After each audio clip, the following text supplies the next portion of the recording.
Ainda pior do que a convicção do não e a incerteza do talvez é a desilusão de um quase. É o quase que me incomoda, que me entristece, que me mata, trazendo tudo o que poderia ter sido e não foi. Quem quase ganhou, ainda joga. Quem quase passou, ainda estuda. Quem quase morreu, ainda está vivo. Mas quem quase amou, não amou. Basta pensar nas oportunidades que se escapam pelos nossos dedos, nas chances que se perdem por medo, nas ideias que nunca sairão do papel por essa maldita mania de viver no outono. Esse pedaço de texto que eu comecei lendo, já foi atribuído a muita gente, inclusive ao Luiz Fernando Veríssimo, mas parece que é de uma autora chamada Sarah Westphal. Bom, citação da internet, né? Então a gente nunca sabe exatamente quem é o autor. Mas eu achei que era interessante começar com ele para a gente refletir sobre essa questão do quase, né? Embora quem quase morreu ainda está vivo, quem quase viveu, na verdade, está morto. Será que nós estamos vivendo no quase? Estamos quase vivos? Estamos quase mortos? Vamos refletir, né? Eu sou o Padre Fernando, sou missionário do Sagrado Coração e estamos aí começando mais um vídeo do comentário ao Evangelho do Domingo, agora já chegando ao 33º domingo do tempo comum. 33º já. Isso significa que é o penúltimo domingo do ano litúrgico. Quer dizer, o ano celebrativo da igreja, né? O ano em que a gente recorda nascimento, batismo, pregação de Jesus, sua paixão, morte e ressurreição, já está chegando ao fim. Domingo que vem, o 34º domingo do tempo comum, é também festa de Cristo Rei, com a qual a gente encerra o ano litúrgico.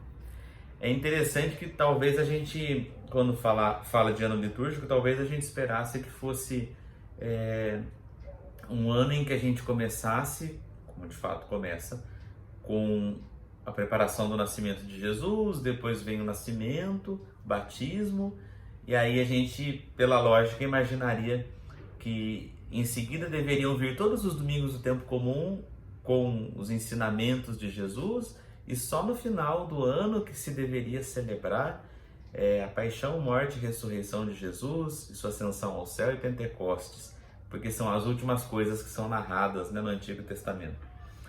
Mas não é assim, e por uma razão simples. O ano litúrgico, ele não está fazendo a gente reviver apenas os momentos da vida de Jesus. É isso também, mas não só. O ano litúrgico quer nos lembrar, quer nos fazer meditar a respeito da vida da igreja, né? De todos nós, daquilo que a nossa fé professa. Cremos na ressurreição em Pentecostes, e depois de Pentecostes, quando começam os domingos do tempo comum, nós estamos vivendo o tempo que a igreja vem vivendo desde que Jesus subiu aos céus, nos preparando para esse último domingo definitivo, que será a volta de Jesus Cristo, que será, portanto, a instauração do reino de Deus definitivamente entre nós. É por isso, então, que o último domingo do ano litúrgico para nós é a festa de Cristo Rei, na qual a gente celebra a esperança de que um dia para tudo se encontrará uma resposta, para tudo se encontrará uma explicação definitiva, para tudo, enfim, se encontrará paz.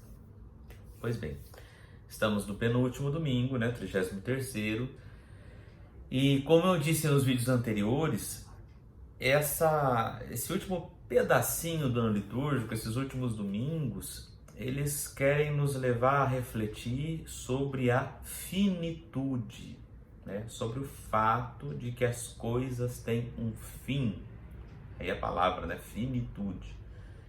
tudo vai ter um fim, inclusive eu e você, né? Celebramos não faz muito tempo finados, festa de Todos os Santos, nos outros domingos nós ouvimos sempre Jesus trazendo reflexões sobre como estamos conduzindo a nossa vida, porque um dia ela vai acabar.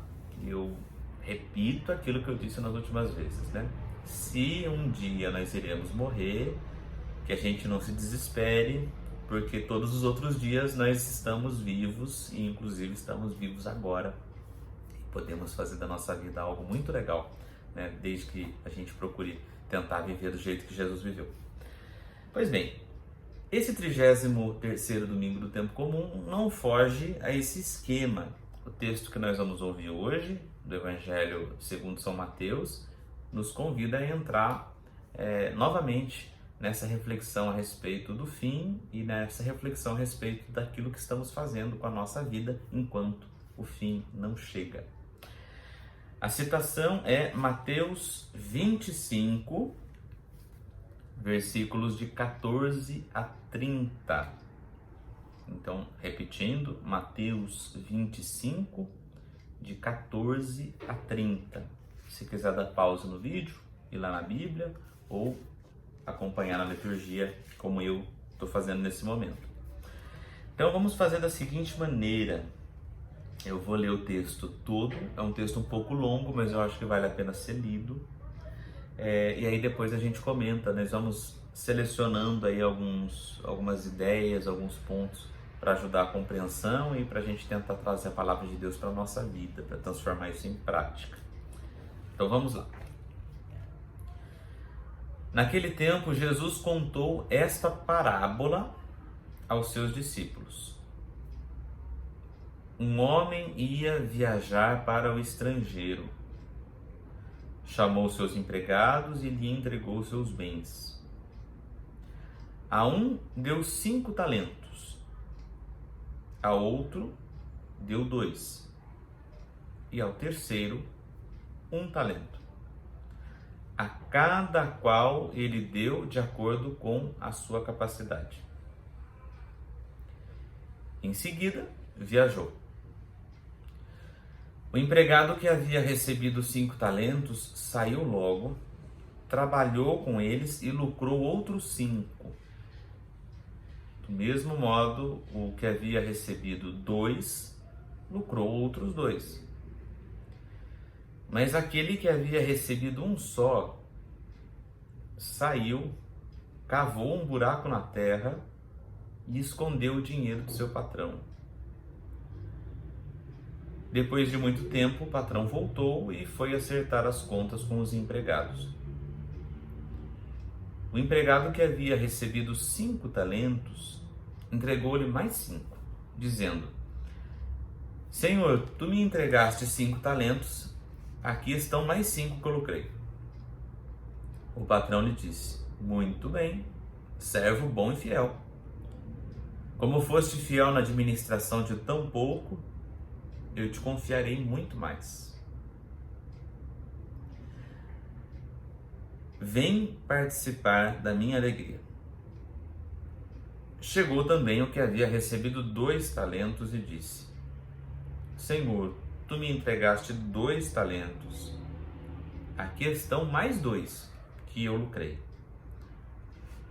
O patrão lhe disse: Muito bem, servo bom e fiel. Como foste fiel na administração de tão pouco, eu te confiarei muito mais. Vem participar da minha alegria. Por fim, chegou aquele que havia recebido 1 talento e disse: Senhor, sei que és um homem severo, pois colhes onde não plantaste e ceifas onde não semeaste.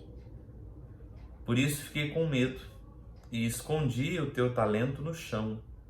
Aqui tens o que te pertence. O patrão lhe respondeu: Servo mau e preguiçoso, tu sabias que eu colho onde não plantei e que ceifo onde não semeei? Então devias ter depositado meu dinheiro no banco, para que ao voltar eu recebesse com juros o que me pertence. Em seguida, o patrão ordenou: tirai dele o talento e dai-o àquele que tem 10, porque a todo aquele que tem será dado mais e terá em abundância. Mas daquele que não tem, até o que tem lhe será tirado. Quanto a este servo inútil, jogai-o lá fora, na escuridão. Ali haverá choro e ranger de dentes. Palavra da salvação. Olha, gente, que coisa, né? A gente começa a parábola assim, bonita, né? O patrão indo viajar, deixa 5 talentos com um, 2 talentos com outro, um com o outro.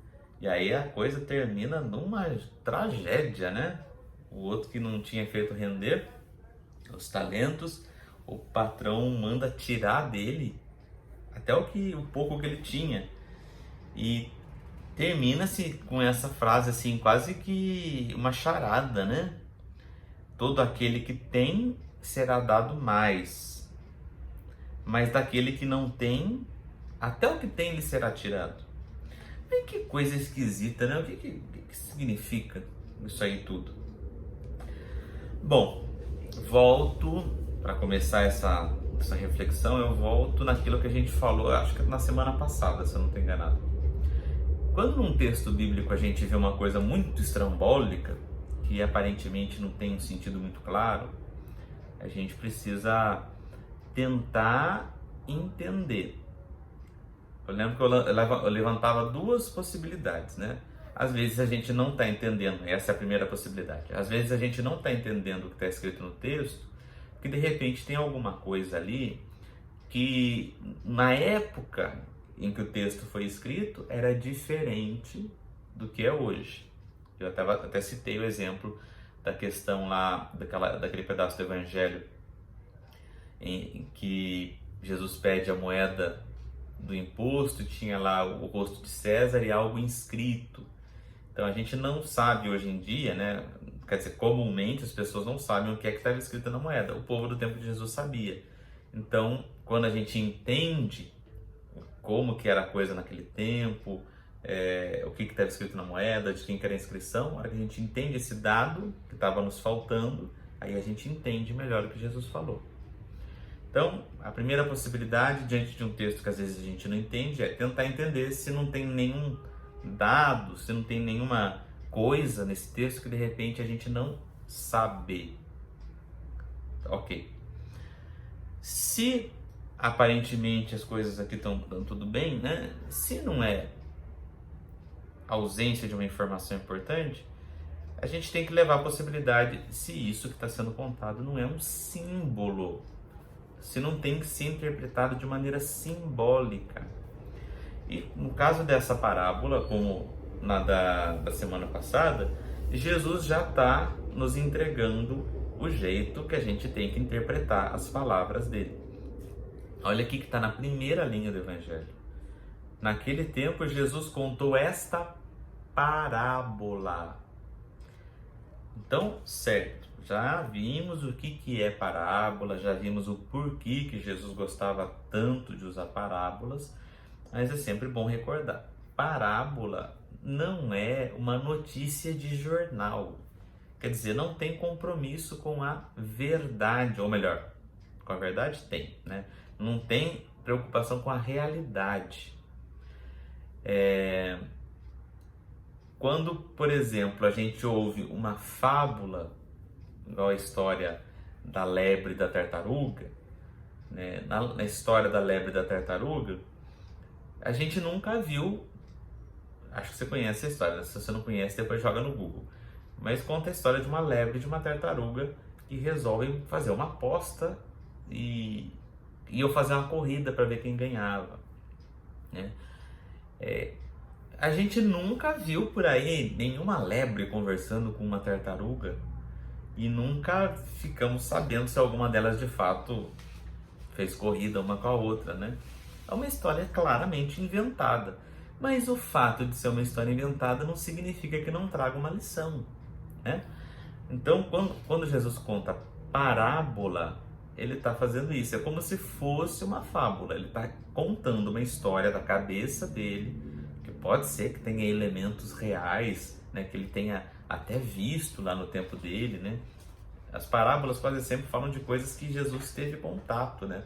A semente, com a rede, com o pescador. Ele usa esses elementos que eram do mundo, do povo onde ele estava vivendo, e fazia uma história para trazer uma lição.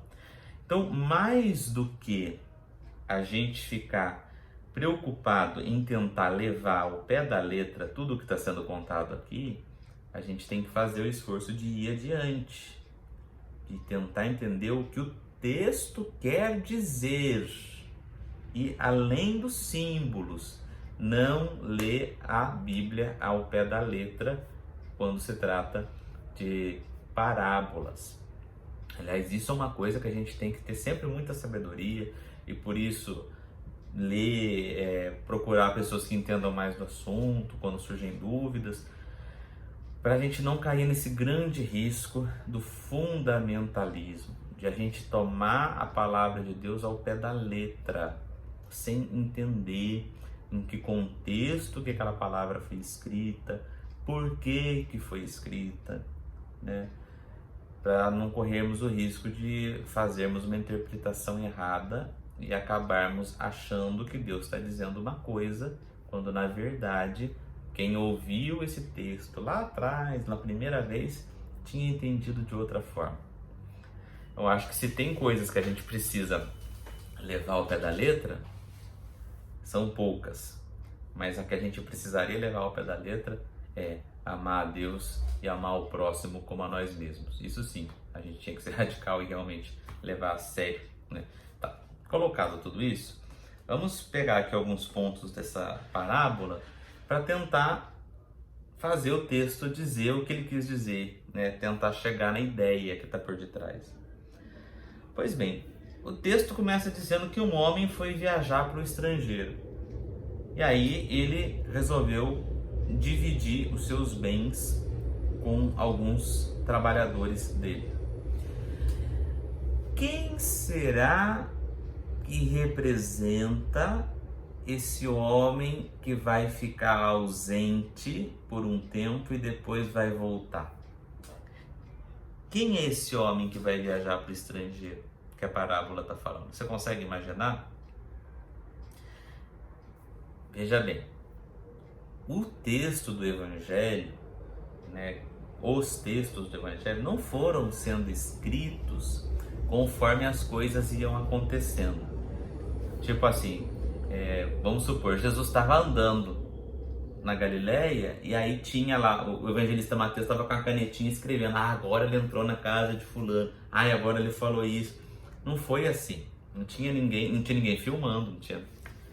Os textos bíblicos do Evangelho foram escritos depois da ressurreição de Jesus.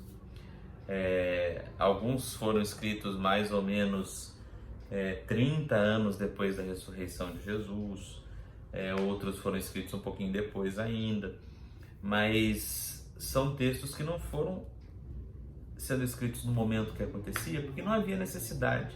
Não precisava ter nada escrito, porque as pessoas lembravam de Jesus muito de perto, tinham convivido com Jesus, né?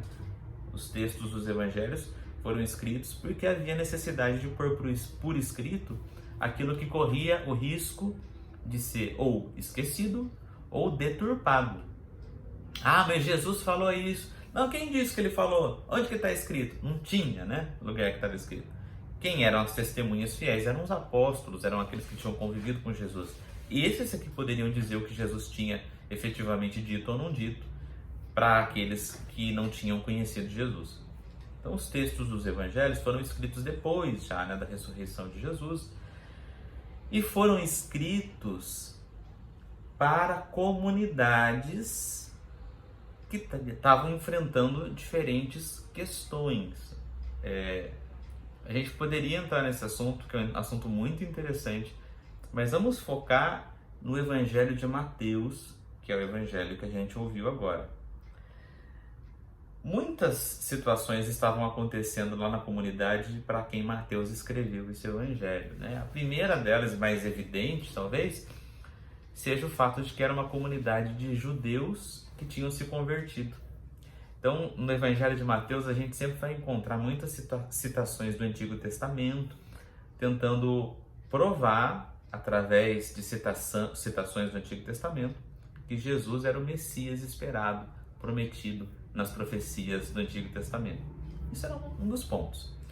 Mas um outro ponto era o seguinte: a subida aos céus de Jesus, a sua ascensão, né, marcou para todas as comunidades, inclusive de Mateus, o tempo da espera pela segunda vinda de Jesus.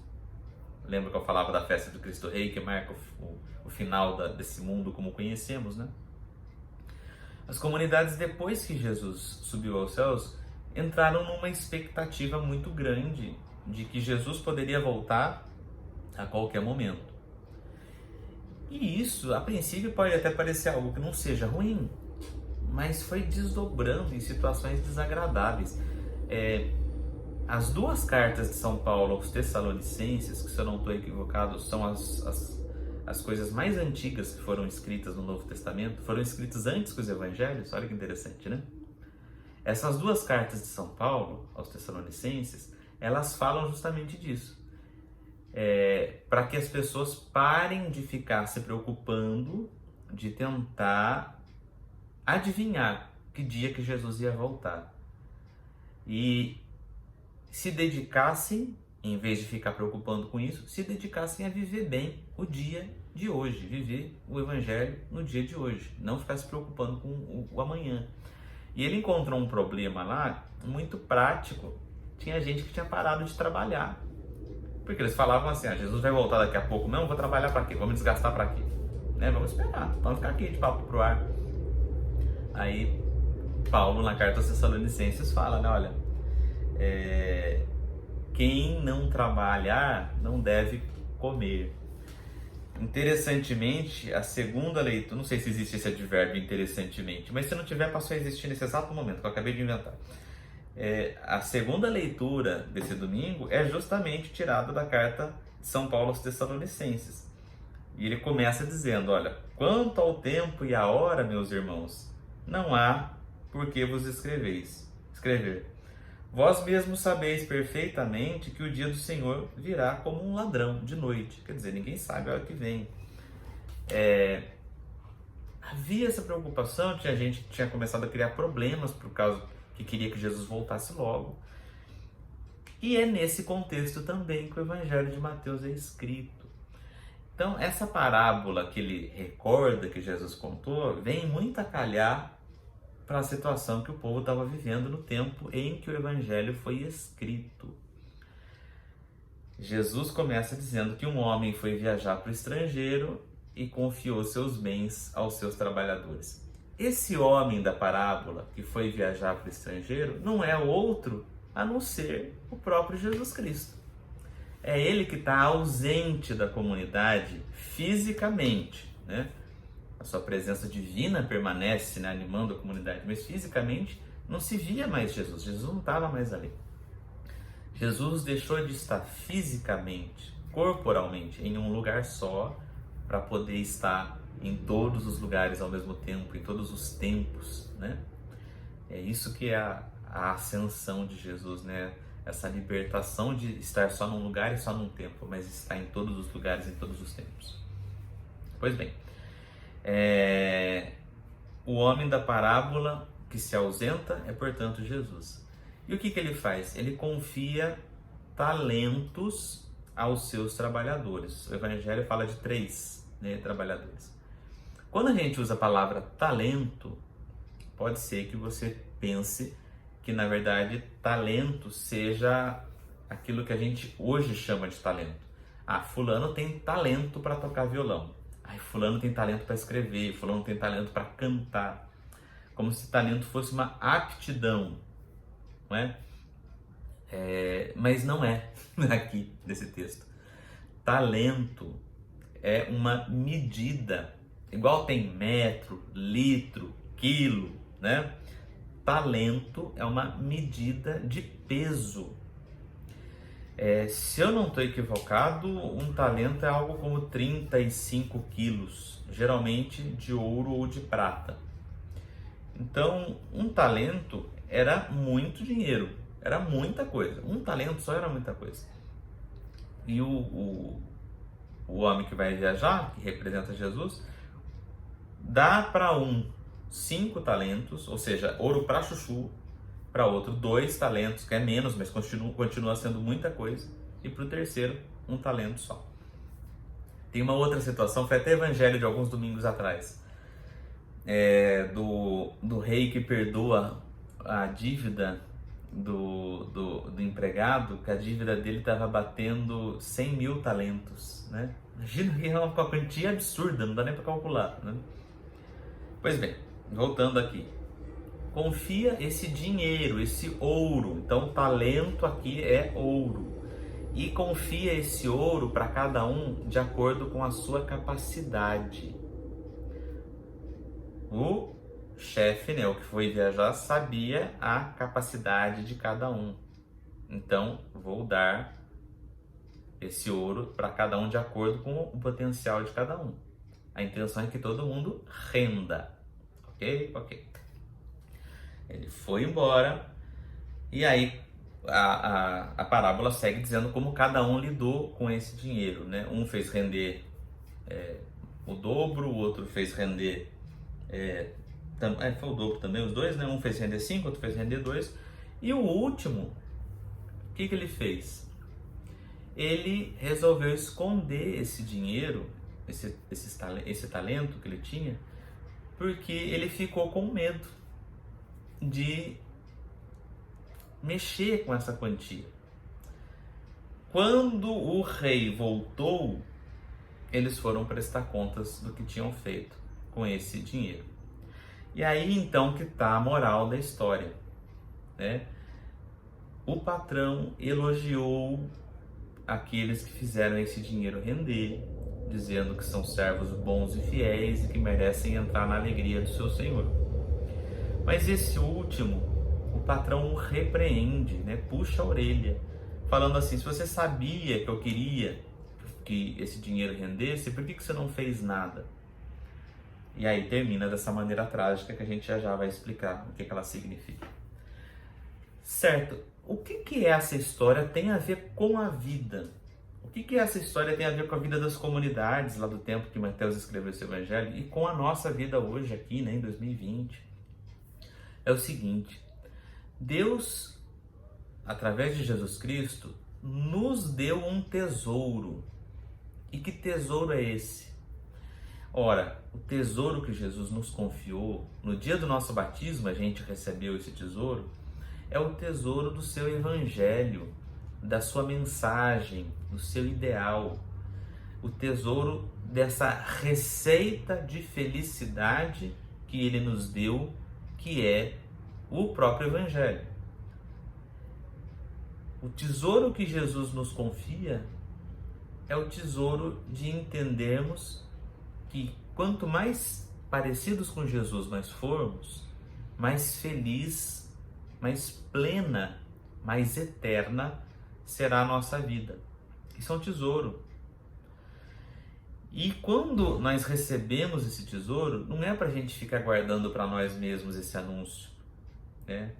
A carta de Pedro tem uma expressão bonita, né? Ele fala assim: como bons administradores da multiforme graça de Deus, cada um coloca à disposição dos outros aquilo que recebeu. Então, se alguém tem o dom de cantar, que cante; se alguém tem o dom de ensinar, que ensine. Esse tesouro, essa felicidade, essa alegria de viver que a prática do Evangelho pode nos dar, não é para a gente ficar guardando para a gente, é para a gente fazer multiplicar. E o que é fazer o dinheiro multiplicar do Evangelho, que um fez render o dobro?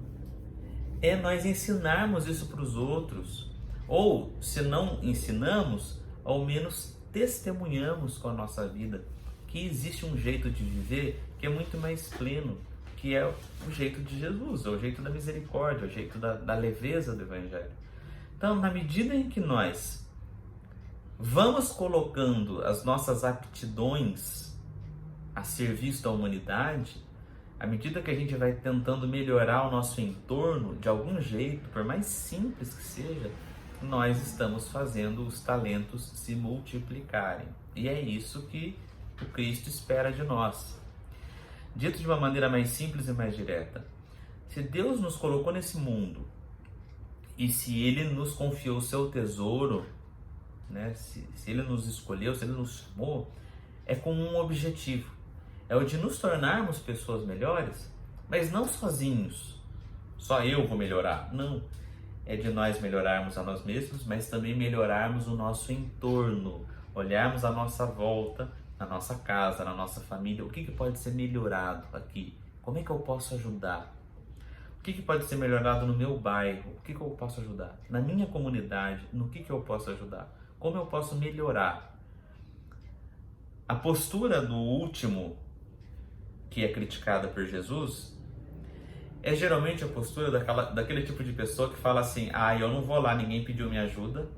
Eu até sei isso, mas ninguém está pedindo, eu não vou lá de trouxa me oferecer.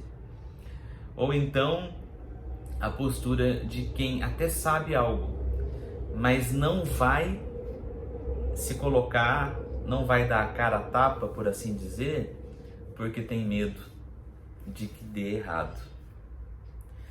Note que o problema desse texto do Evangelho não é o fato de que tem uns que rendem mais e outros que rendem menos. O patrão sabia qual era a capacidade de cada um. Sabia que para um ele ia render tanto, para outro podia ser que rendesse mais. O problema não está em nós termos jeitos diferentes de produzir, jeitos diferentes de fazer o bem. O problema está em a gente não querer fazer, por medo, por comodismo, por preguiça. Sabe aquela situação que você olha, de repente você está dentro de um grupo qualquer, grupo de trabalho, da sua família, ou se quiser pensar aí. Aí você olha para uma situação e fala assim: caramba, isso aí tá ruim, podia ser melhor, né? Mas eu não vou me meter com isso não, que dá muito trabalho. Eu não vou me meter com isso não, ninguém pediu minha ajuda. Puxa vida, você vai ficar enterrando esses talentos então? É isso que você quer? Mas o povo é muito encrenqueiro, dá muita confusão, não sei o quê. Mas, gente, a grande questão é aquela, né, que está marcando a tônica desses últimos finais de semana. A vida é uma só. E a gente vai ficar levando uma vida inteira no quase, como dizia o poema com o qual eu iniciei, a gente vai levar uma vida inteira assim, se guardando com medo de errar.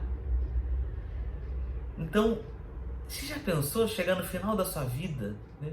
Você que de repente tem o dom de ensinar os outros, você que de repente sabe, sei lá, cozinhar, ensinar a dançar, sapatear, qualquer coisa assim, você que tem um dom, chegar no final da sua vida, você olhar para trás, do alto dos seus 120 anos, né? Olhar para trás e falar assim: puxa vida, não fiz absolutamente nada de útil nesse mundo. Por onde eu passei, as coisas ficaram exatamente como sempre estiveram. Não fui capaz de melhorar nada. Não ensinei nem receita de bolinho de chuva para os outros.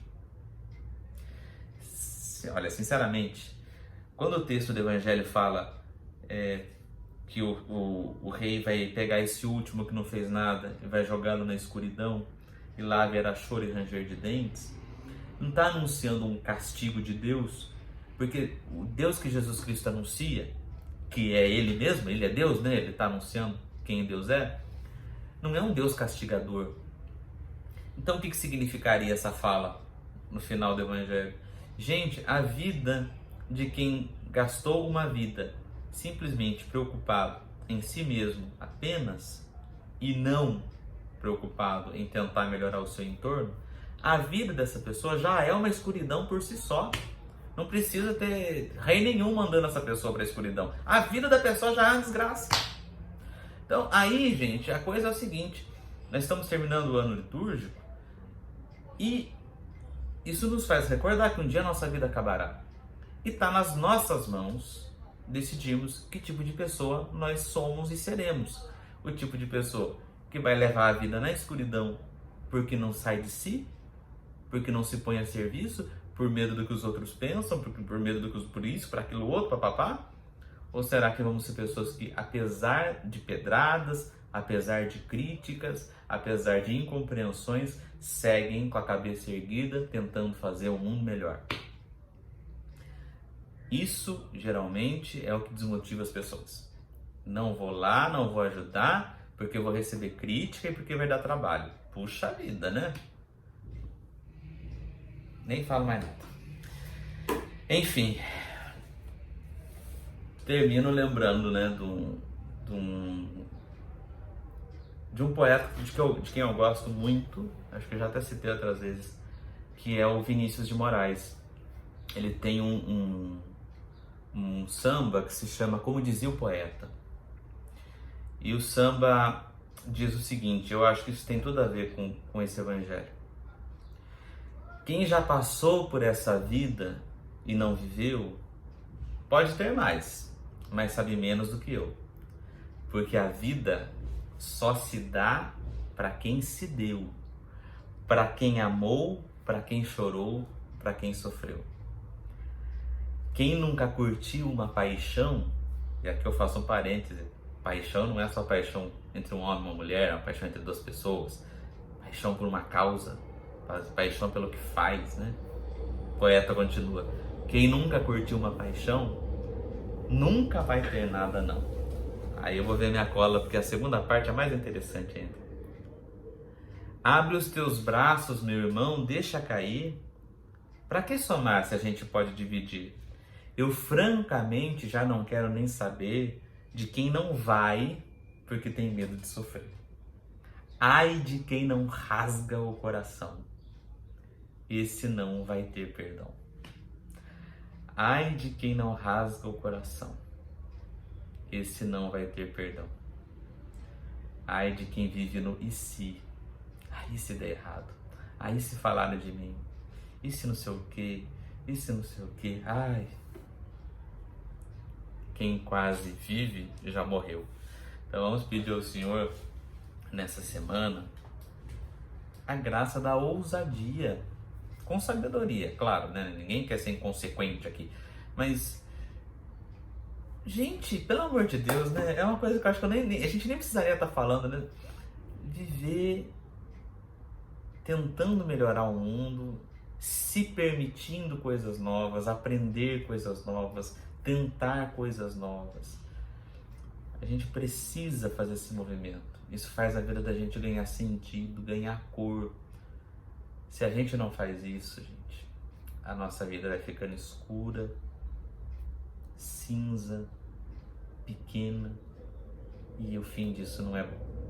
Então, que Deus nos dê o Espírito de Jesus, o Espírito de ousadia, que vai em frente, faz as coisas, mesmo sabendo que pode levar crítica e pedrada. O importante é fazer, né? É ir em frente, é tentar anunciar o reino do jeito que a gente sabe e do jeito que a gente pode. Não ficar esperando que o outro faça no nosso lugar, não. Ok? Chega, não falo mais, já deu tempo. Um beijo, boa semana e bom domingo.